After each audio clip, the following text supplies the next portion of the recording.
Assalamualaikum warahmatullahi wabarakatuh. Selamat siang, perkenalkan nama saya Putra Tonoto.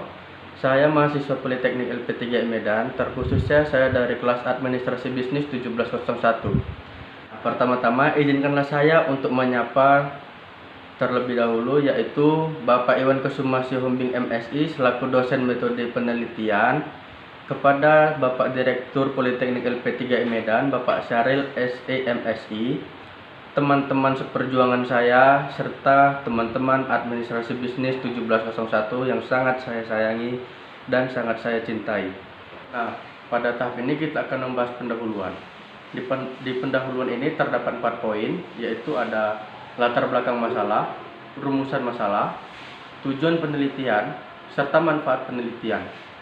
Nah, di latar belakang masalah, perkembangan dunia usaha di era globalisasi saat ini semakin pesat dan ketat dalam hal persaingan bisnis. Dengan kondisi tersebut, maka perusahaan besar maupun kecil untuk menghasilkan suatu produk yang berkualitas dan dapat memenuhi kebutuhan konsumen. Nah, di latar belakang masalah ini, perusahaan besar maupun kecil dituntut untuk memenuhi kebutuhan konsumen dengan memproduksi barang yang berkualitas dengan harga terjangkau. Tapi dengan begitu banyak perusahaan besar maupun kecil yang keberatan karena ada harga, ada kualitas. Kemudian di rumusan masalah, berdasarkan dari latar belakang masalah dapat saya simpulkan bahwa bagaimanakah penerapan strategi segmentasi dan targeting pada CV Meridian Indo Pratama. Kemudian tujuan penelitian di sini untuk mengetahui penerapan segmentasi, targeting, dan positioning pada CV Meridian Indo Pratama. Yang pertama bagi penulis, kedua bagi perusahaan, serta ketiga bagi Politeknik LP3 Medan. Nah, bagi penulis ini merupakan wahana untuk melatih dan mengetahui bagaimana suatu perusahaan itu menerapkan dan menjalankan program segmentasi, targeting, dan positioning. Sedangkan bagi perusahaan ini berfungsi untuk menjadi suatu pemikiran baru untuk menerapkan dan mengganti prosedur-prosedur lama dengan menggunakan segmentasi, targeting, dan positioning ini. Serta bagi Politeknik LP3 Medan ini merupakan suatu relasi atau kerjasama dengan perusahaan yang baru, sehingga mahasiswa dan mahasiswi Politeknik LP3 Medan yang akan datang dapat melaksanakan program metode penelitian di tempat ini. Serta manfaat penelitian, karena keterbatasan berbicara kepuasan, sangat banyak faktor yang bisa mempengaruhi masalah-masalah yang diteliti dan diidentifikasi yang tidak dapat diteliti. Nah, masuk di landasan teori. Di landasan teori ini kita akan membahas perencanaan strategi pemasaran, segmentasi, targeting, positioning, tujuan dan fungsi, serta indikator. Nah, pertama kita akan membahas perencanaan strategi pemasaran. Proses pengembangan kecocokan strategi antara tujuan dan kemampuan organisasi. Nah, di sini perencanaan strategi ini tugasnya seorang bagian pemasaran atau marketing, bagaimana ia mencocokkan strategi dia yang akan diajukan kepada tim, serta bagaimana tujuan dan kemampuan organisasi tersebut dalam menjalankan ide yang tadi. Nah, dalam segmentasi adalah usaha untuk membagi pasar ke dalam kelompok yang dapat dibedakan satu sama lain dalam hal kebutuhan. Nah, di sini perusahaan akan membagi tugas seorang bagian pemasaran itu ke dalam beberapa pasar. Nah, dan pasar itu akan dibagi ke dalam beberapa wilayah. Nah, misalnya si A di wilayah Medan Binjai, dan si B itu untuk memegang di wilayah Medan Helvetia. Si C akan memegang wilayah di Medan bagian timur. Nah, seperti itu. Kemudian untuk targeting adalah proses pengevaluasian, segmentasi, dan pemukusan strategi pemasaran pada sebuah negara atau sekelompok orang yang memiliki potensi untuk memberikan respon.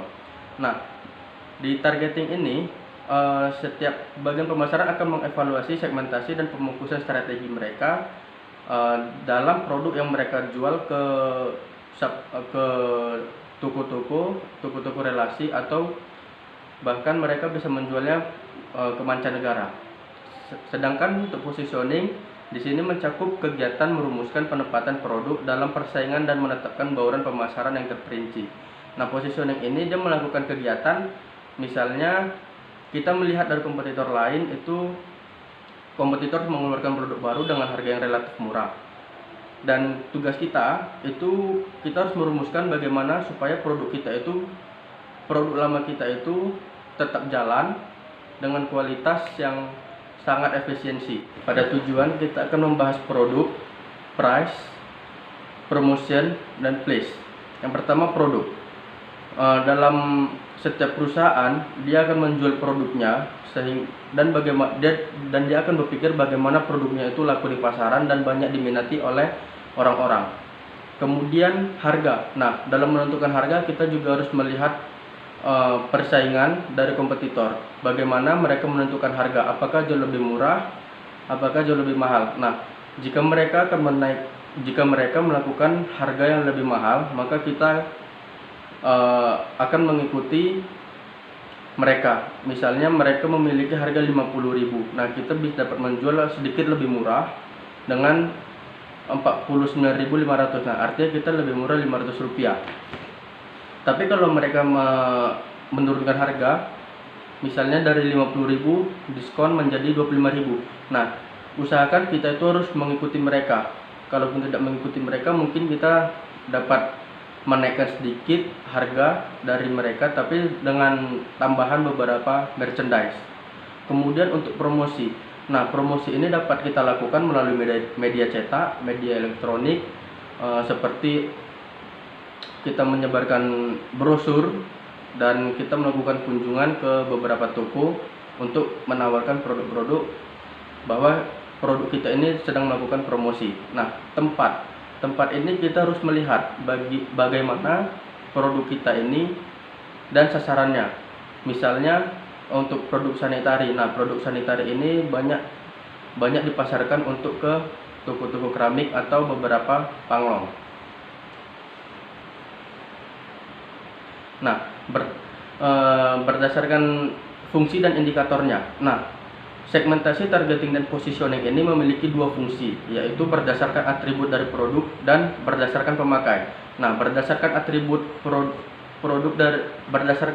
dari produk ini bagaimana? Nah, atribut ini misalnya kelengkapan produk tersebut. Misalnya kita membeli keran. Nah, keran itu yang terdapat apa-apa saja. Kemudian berdasarkan pemakai. Nah, melalui harga, orang juga akan melihat bagaimana pemakaiannya serta mutunya.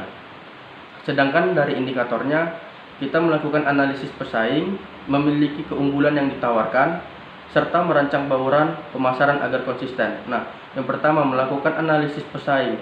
Melakukan analisis pesaing ini kita harus melihat pesaing itu bagaimana menawarkan produk mereka sehingga laku di pasaran dan banyak diminati orang. Yang kedua, kita harus memiliki keunggulan yang ditawarkan. Nah, dalam produk yang kita miliki ini, keunggulan apa yang kita dapatkan, yang didapatkan oleh konsumen dengan memakai produk kita? Apakah mereka merasa nyaman, merasa puas, atau dan sebagainya. Kemudian merancang bauran pemasaran agar konsisten. Nah, dalam merancang pemasaran ini kita harus memiliki konsistensi dalam melakukan menentukan harga.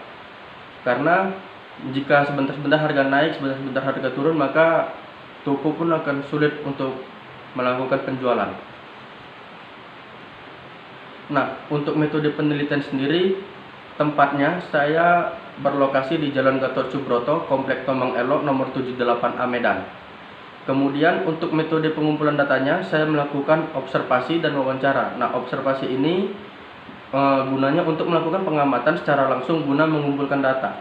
Serta wawancara ini gunanya untuk memperoleh informasi langsung dari adminnya sendiri. Untuk jenis dan sumber data, yang pertama ada data internal dan data eksternal. Nah, data internal ini saya peroleh langsung dari perusahaan secara langsung yang berhubungan dengan objek penelitian. Kemudian data eksternal. Nah, data eksternal ini saya peroleh dari buku, jurnal, internet, dan penelitian terdahulu.